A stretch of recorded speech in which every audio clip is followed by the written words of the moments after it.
Welcome back, everyone. This is Thomas Triple T Tie with another new bullish crypto analysis. Before we dig in and take a look at the crypto, Bitcoin, and equities markets around the world, remember this is for edutainment only and not to be considered as financial advice. Additionally, I would love it if you smash the like, ring the bell, ring my bell, hit subscribe, and share your thoughts in the comments section, and share my Twitter and also my YouTube channels with your friends and family so they can benefit from easy to understand analysis. All right, let's dig into the news first, and then we'll dive into the charts and see what's going on. In the news, 10-year yield rises to its highest level in more than 3 years, according to CNBC, and we'll look at that chart in just a few minutes. Additionally, two sets of inflation data are due out this week. The March Consumer Price Index, CPI, that's scheduled to be released tomorrow. And I believe it's going to be released roughly, I think it's around 5:30 a.m. Pacific Standard Time, or somewhere around there. The March Producer Price Index is set to follow on Wednesday. Producer Price Index is also another good gauge for gauging future inflation inflation rates, and that's about it. So let's take a look at some more news. Elon Musk decides not to join Twitter board. This is according to Twitter's CEO Parag Aragwa, and I think this is a good move. If I was Elon, I wouldn't join the Twitter board either, because part of the condition after he bought over 9% or around 9% of and became the major stockholder for Twitter is that if they gave him a seat on the board, he would need to limit his per share at, I think, around 14 or something percent, somewhere around there. And so that's kind of like, it's a way to handcuff him from buying more shares and limit his ability to influence. So I think Elon made the right decision. I think there are certain things I would love to change about Twitter. The edit function, that's one. The other one is since you can do threads, it doesn't make sense to limit a tweet to 280 characters or whatever. I get it. It's back from SMS days and things like that. But yeah, there's a lot of things that I think Elon can help change with Twitter. But it's also concerning that someone with so much influence can change a platform and potentially cause some changes that may impact speech and all that stuff, positive and negative. Crypto use is more rampant. This story is funny. According to Bitcoinist, the IMF, International Monetary Fund, otherwise known as the International Mafia Family, said that crypto use is more rampant in corrupt countries. What they're failing to cite, the IMF, is that cash, fiat, is the most used type of currency for corruption and money laundering and everything. This is statistically proven. And so why does the IMF keep fighting Bitcoin and crypto? Because it threatens their model. IMF lends money to developing countries so they can pretty much hold them hostage. And so they can bend the will of these developing countries to their desire. And IMF is ruled by a few first world countries. So it's an easy way to control developing countries. And Bitcoin and crypto threatens that. And so, it's once in a while they'll come out with crazy stories like this. UK economy slows down more than expected as car production slumps. This is to be expected. Nothing new here. Let me see here. I gotta zoom in here. Their GDP rose by 0.1% in February, down from 0.8% in January. So that's significant. Economists predicted about 0.03. So it's not UK. We got China slowing down. U.S. markets is doing a lot better. U.S. economy is doing a lot better than the rest of the world. But we're all in it together. So if one area tanks, it's going to influence the others. This next story is even funnier than the IMF one. Russia threatens legal action if forced into sovereign debt default.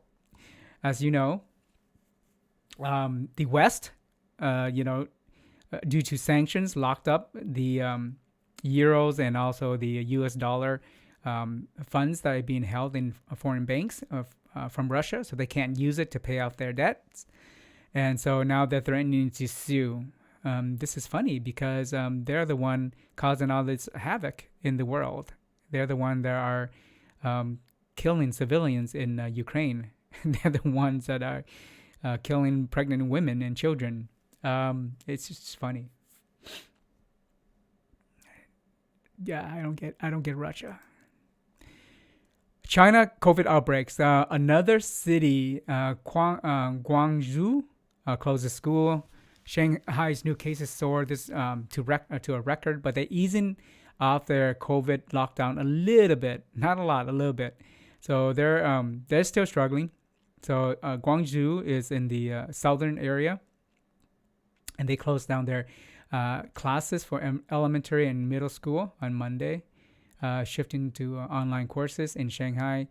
The lockdown remains in place, and they're having like record numbers of infections, like something like 914 with symptoms and over 25,000 without.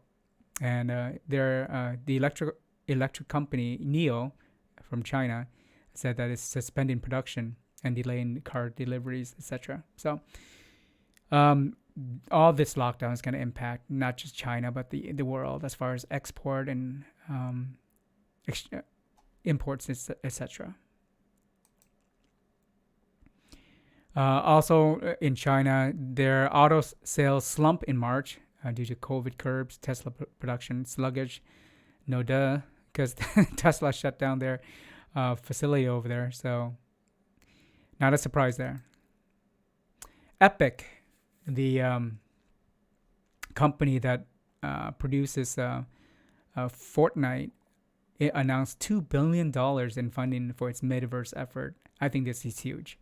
So it's a fantastic company, and $2 billion is a lot of funding for its entry into the metaverse. So keep an eye on this and see what's going to develop out of this. Former BitMEX CEO Arthur Hayes predicts incoming crypto carnage.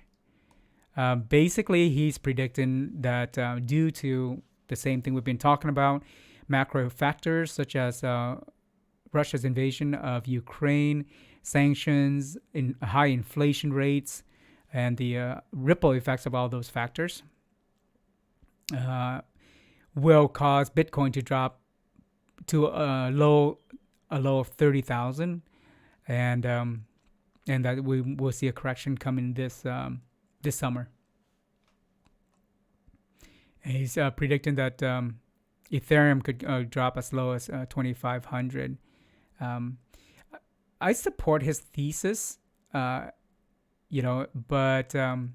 I think there's a lot of variables that could play in here. I think I'm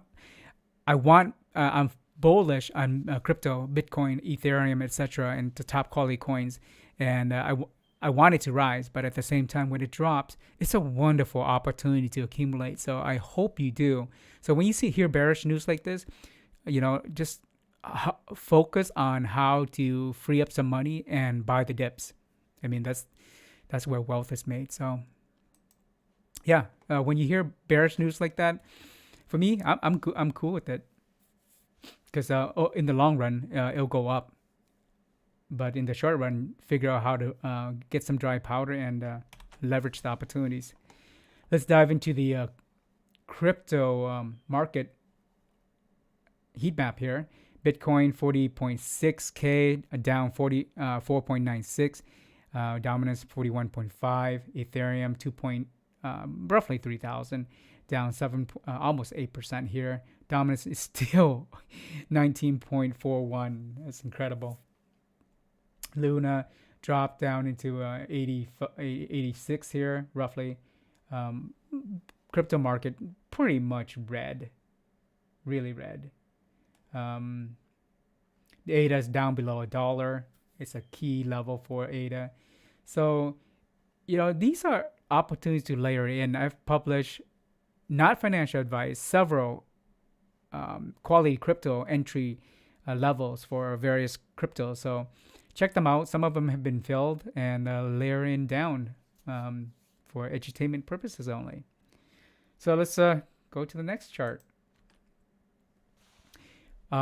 Here we have the crypto market cap at $1.86 trillion. That's down just over 6% in the last 24 hours. So money is exiting crypto as people de-risk. Here you can see the U.S. stock market heat map. Technology, which is heavily correlated with Bitcoin and crypto, is pretty red.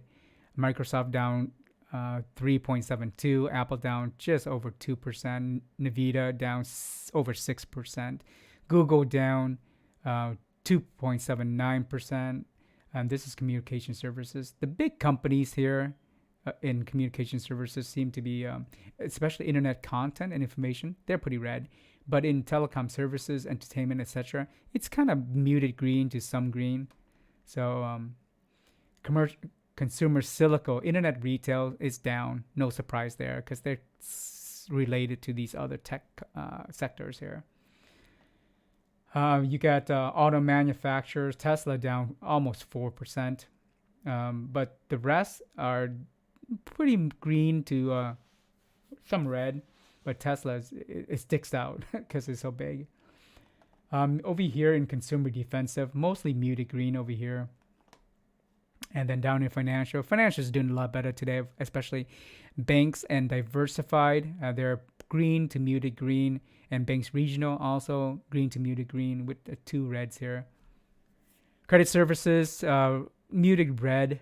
We got asset management, muted red. And we got capital market. Somewhat green. So, and the rest down here, financial. We got some reds down here, some insurance, some greens here. Healthcare, predominantly muted red to red. And then industrials, muted green to green. We got real estate, muted red here. Energy's like heavily red. We got utilities, muted red. We got basic materials, kind of mixed muted red and some muted greens here. More reds than greens though. So overall, market sucks. I think that's a good summary for it. Internet services though, it's looking pretty decent. Entertainment's looking pretty mixed here. Yeah. So let's dive into the charts here. Trading view. We got 30-minute time frame, 7 days worth of data in each column. U.S. markets on the first column here. This is European market over here in the middle, Australian and Asian market in the right here. And over here is the watch list. So let's go through the watch list. We're not going to dive into too many details. Just look at overall trends here.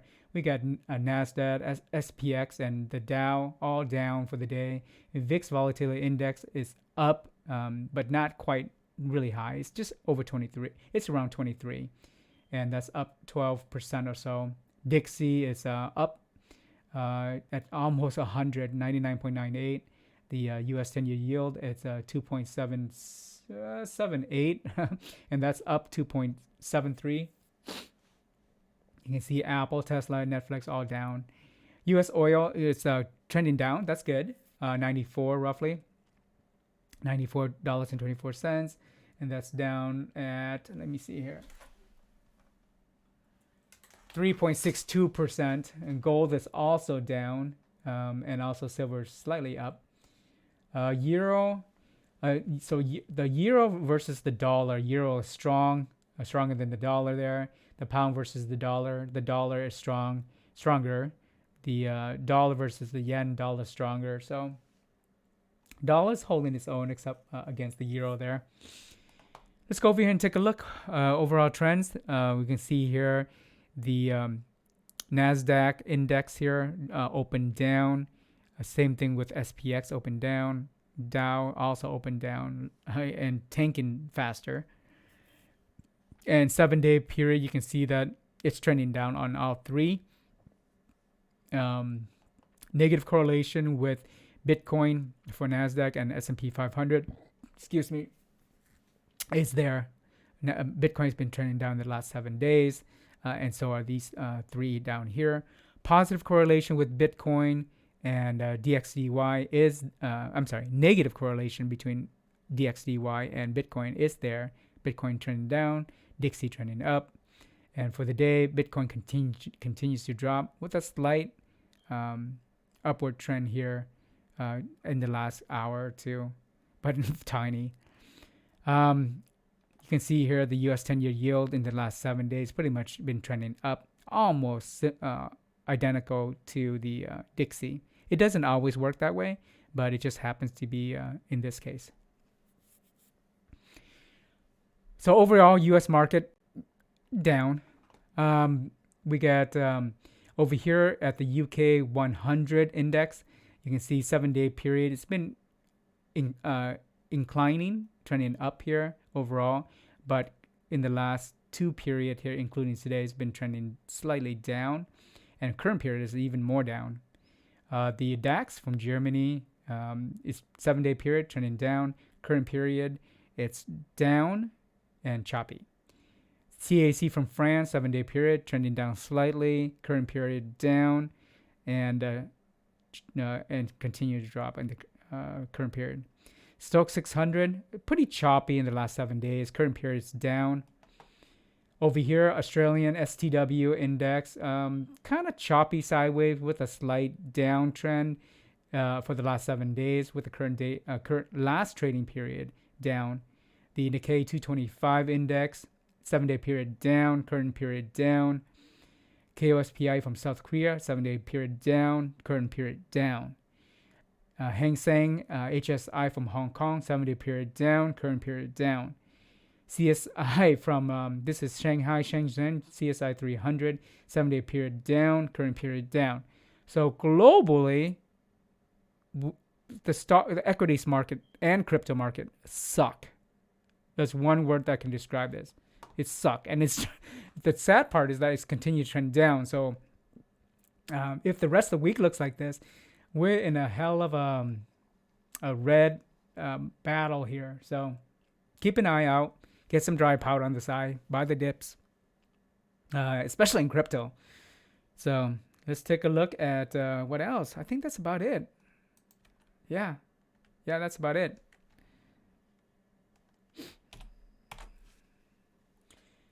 So in conclusion, pretty down market for the start of the week, continuing the downtrend from last week. We'll see what happens the rest of this week. CPI comes out tomorrow, and then the producers index comes out on Wednesday. Keep an eye on those items, and get some dry powder. Get some dry powder, and get ready to buy the dips. And check out my layered in entry zones for various top quality cryptos. I post that weekly, every day for different cryptos, Bitcoins daily.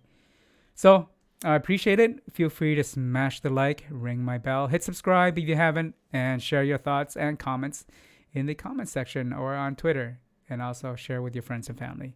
Peace. See you in the next video later today.